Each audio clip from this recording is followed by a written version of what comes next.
ನಾವು ಹಿಡಿಬೇಕು ಅಂದರೆ ತುಂಬ ಕಷ್ಟಪಡಬೇಕಾಯ್ತು.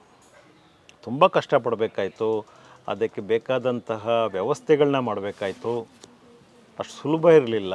ಯಾಕೆ ಅಂತಂದರೆ ಆಗಲೇ ಅವನ ಒಂದು ಹಸ್ತ ರಾಜಕೀಯದೊಳಗೆ ಕಬಂಧ ಬಾಹುದ ರೀತಿ ಚಾಚಿಕೊಂಡಿತ್ತು. ಅವನ ಸಪೋರ್ಟಿಂಗಿಗೆ ಇದರಲ್ಲಿ ಆಡಳಿತಾರೂಢ ಪಕ್ಷದಲ್ಲಿದ್ದಂಥವರು, ವಿರೋಧ ಪಕ್ಷಗಳು ಪಕ್ಷಾತೀತವಾಗಿ ನನ್ನ ಜೊತೆಲೇ ಇದ್ದರು. ಹೇಗೆ ಇವನ್ನ ಮಟ್ಟ ಹಾಕೋದು?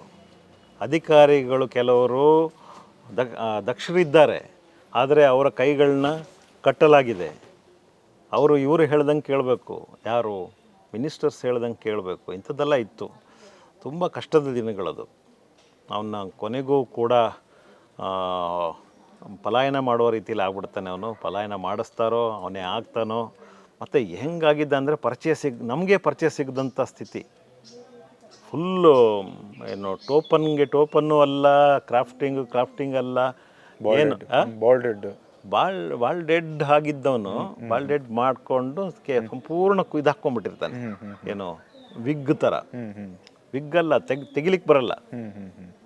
ನಿಮ್ಗೆ ಗೊತ್ತಲ್ವ ಅದು? ಹೆಂಗೋ ಫಿಕ್ಸ್ ಮಾಡಿರ್ತಾರೆ ಹೊಸದಾಗಿ. ಅದು ಅವನು ವಿಗ್ ಹಾಕೊಂಡಿದ್ದ ಅಂತ ಅವನ ಹೆಂಡತಿಗೆ ಗೊತ್ತಿಲ್ಲ. ಅಂದರೆ ಜೊತೆಯಲ್ಲಿ ದೈಹಿಕವಾಗಿ ಜೊತೆ ಇದ್ದಂತಹ ಅವಳಿಗೇನೆ ಅವನ ತಲೆಯಲ್ಲಿ ಒಂದು ವಿಗ್ ಇತ್ತು ಅಂತ ಗೊತ್ತಿಲ್ಲ. ಸರ್ ಇವನೇನ ಅಂತ ಅಷ್ಟು ನಿಗೂಢತೆ ಮೇಂಟೈನ್ ಮಾಡ್ಕೊಂಡಿದ್ದ.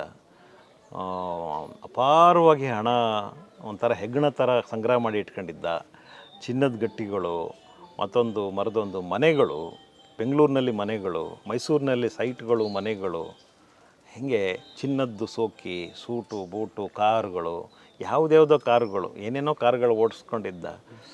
ಆದರೆ ಒಬ್ಬ ನಟೋರಿಯಸ್ ಅಂತಂದರೆ ಚಾರ್ಲ್ಸ್ ಶೋಬ್ರಾಜ್ ಅಂತ ನಾವು ಕೇಳಿದ್ವಿ.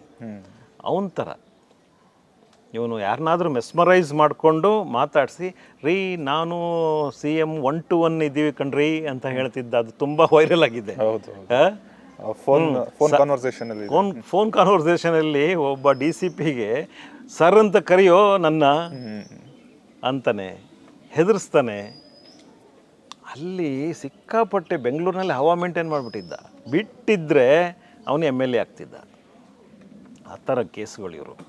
ಆಮೇಲೆ ಹೆಣ್ಣು ಮಕ್ಕಳನ್ನು ಬಳಸಿ ಈ ಥರದ ದಂಧೆ, ಈ ಥರದ ಒಂದು ಅವರ ಗುರಿಯನ್ನು ತಲುಪುವಂಥದ್ದು ಇದೆಯಲ್ಲ, ಅದು it's highly dangerous for the constitution. ನಿಮ್ಮ ವಿವರಣೆಯ ಸಾರಾಂಶ ಏನಂತಂದರೆ, ಇವನು ಒಬ್ಬ ನೆಪ ಮಾತ್ರ ಆಗಿದ್ದಿರ್ಬೋದು. ಇವನ ಹಿಂದೆ ದೊಡ್ಡ ಒಂದು ಜಾಲ ಇದೆ. ಪ್ರಭಾವಿ ವ್ಯಕ್ತಿಗಳು, ಅವರು ಹಿರಿಯ ಅಧಿಕಾರಿಗಳಾಗಿರ್ಬೋದು, ನಿವೃತ್ತ ಅಧಿಕಾರಿಗಳಾಗಿರ್ಬೋದು, ರಾಜಕಾರಣಿಗಳಾಗಿರ್ಬೋದು, ತುಂಬ ದೊಡ್ಡ ನೆಟ್ವರ್ಕ್ ಇವನಿಂದ ಕೆಲಸ ಮಾಡಿದೆ ಅಂತ ಅದರ ಅರ್ಥ.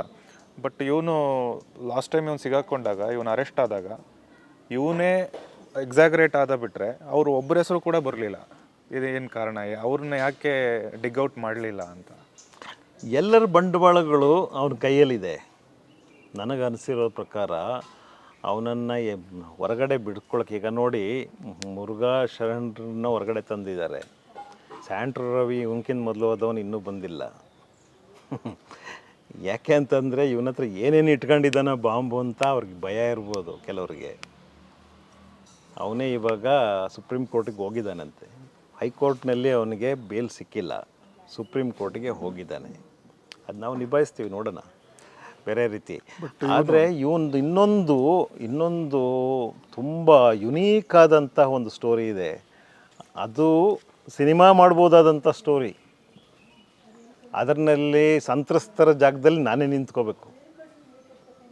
ಅವನು ಎಂಥ ಒಂದು ನೆಕ್ಸಸ್ ಮಾಡ್ತಾನೆ. ನಮ್ಮ ಮೈಸೂರು ಕೇಂದ್ರೀಯ ಕಾರಾಗೃಹದಲ್ಲಿ ಏನು ಮಾಡ್ತಾನೆ ಅಂತಂದರೆ, ಅಲ್ಲಿಯ ಅಧಿಕಾರಿಗಳನ್ನ ಬುಕ್ ಮಾಡಿಕೊಂಡು ನನ್ನ ಹೆಸರಿನಲ್ಲಿ ಒಂದು RTI ಕೇಳ್ತಾನೆ. ನನ್ನ ಹೆಸರು ಅಂತಂದರೆ ಸ್ಟ್ಯಾನ್ಲಿ, ಒಡನಾಡಿ ಸ್ಟ್ಯಾನ್ಲಿ ಕಾರಾಗೃಹದಲ್ಲಿ ಇದ್ದರೆ ಎಷ್ಟು ದಿವಸ ಇದ್ದ, ಯಾವ ಕೇಸ್ನಲ್ಲಿ ಇದ್ದ ಅಂತ ಕೇಳ್ತಾನೆ.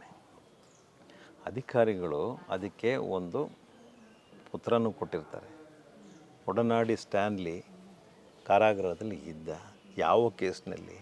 ಈ ITPA ಕೇಸ್ನಲ್ಲಿ.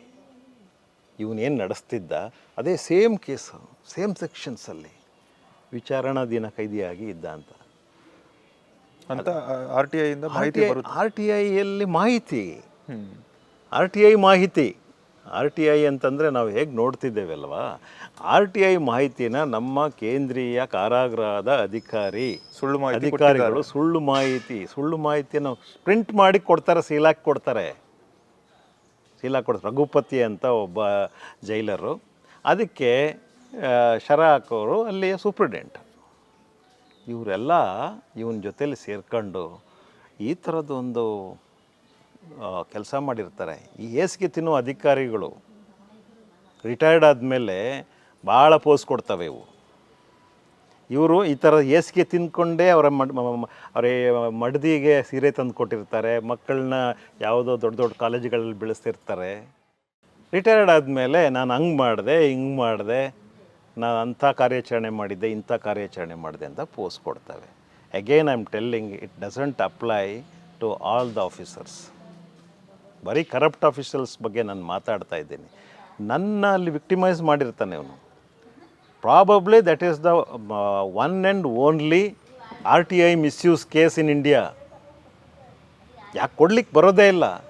ತಮಾಷೆ ಅಂದರೆ ಆ ಸಂದರ್ಭದಲ್ಲಿ, ಆ ಪೀರಿಯಡ್ನಲ್ಲಿ ನಾನು ಸೆಂಟ್ರಲ್ ಪ್ರಿಸನ್ನ ಗವರ್ನಿಂಗ್ ಬಾಡಿ ಮೆಂಬರ್, ಸುಮ್ಮನೆ ಅಲ್ಲ, ಅದೇ ಪ್ರಿಸನ್ನ ಗವರ್ನಿಂಗ್ ಬಾಡಿ ಮೆಂಬರ್.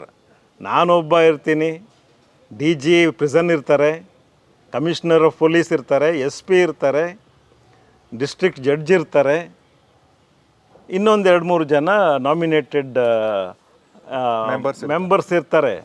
ನಾನು ಒಬ್ಬ ಅದರಲ್ಲಿ. ನನ್ನ ವಿರುದ್ಧನೇ ಈ ರೀತಿ ಒಂದು RTI ಸುಳ್ಳು ಮಾಹಿತಿ ಮಾಡಿರ್ತಾರೆ. ಇದು ಇವನ ಕೇಸು.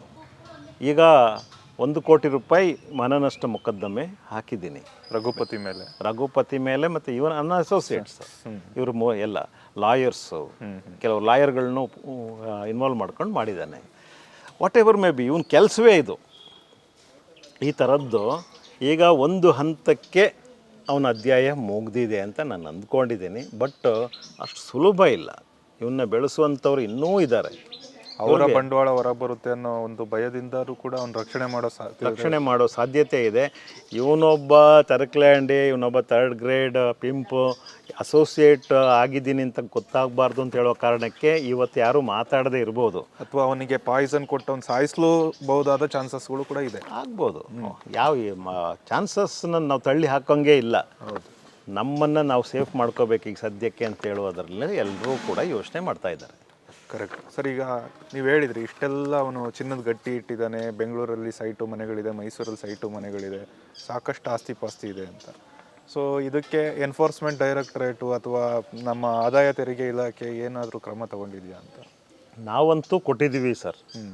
ಎಲ್ಲರಿಗೂ ಕೂಡ ನಮ್ಮ ಪಿಟಿಷನ್ಸ್ ಕೊಟ್ಟಿದ್ದೀವಿ, ಅವರಿಗೆ ದೂರುಗಳನ್ನ ದಾಖಲಿಸಿದ್ದೀವಿ. ಇನ್ಕಮ್ ಟ್ಯಾಕ್ಸ್ ಡಿಪಾರ್ಟ್ಮೆಂಟ್ ಜೊತೆಲೂ ನಾವು ದೂರು ದಾಖಲಿಸಿದ್ದೀವಿ. ಯಾಕೆಂದ್ರೆ ಅದು ಸಾರ್ವಜನಿಕರ ಸ್ವತ್ತು. ಅದು ಹೌದು ಅಂತಂದರೆ ಒಬ್ಬ ಆದಾಯ ಒಂದು ಮಿತಿ ಮೀರಿದ ಆದಾಯ ಇದ್ದಾಗ ಹೌದು, ಸೊ ಅದು ನಮ್ಮ ಲಯಬಿಲಿಟಿ ಆಗುತ್ತೆ, ಸೋಷಿಯಲ್ ಲಯಬಿಲಿಟಿ ಆಗುತ್ತೆ. ಆಮೇಲೆ ಹಾರ್ಡ್ ಕ್ಯಾಶ್ನ ನೀವು ನೋಡಿದಿರೋ ಇಲ್ಲೋ ಗೊತ್ತಿಲ್ಲ, ಹಾರ್ಡ್ ಕ್ಯಾಶ್ನ ಅವನು ಟೇಬಲ್ ಮೇಲೆ ಹಿಂಗೆ ಇಟ್ಕೊಂಡು ಪೋಸ್ ಕೊಟ್ಟಿದ್ದು ವಿಡಿಯೋಗಳಿದ್ದಾವೆ. ಆಮೇಲೆ ಹಾರ್ಡ್ ಕ್ಯಾಶನ್ನು ಎಷ್ಟು ಈ ಪಾಲಿಥಿನ್ ಕವರ್ಗಳಿದಾವಲ್ಲ ಟೊಮೆಟೊ ತರುವಂಥದ್ದು, ಅದರೊಳಗಡೆ ತುಂಬ್ತಾ ಇದ್ದಾನೆ ಗಂಟು, ಅದನ್ನು ಅವನೇ ತುಂಬ್ತಾ ಇದ್ದಾನೆ. ಎಷ್ಟು ನೀವು ಮನೆಯಲ್ಲೇ ಹಣ ಇಟ್ಕೋಬೋದು? ಅದೇ ರೈಡ್ ಮಾಡಬಾರ್ದಾ? ಕೇಳಬೇಕಲ್ವಾ?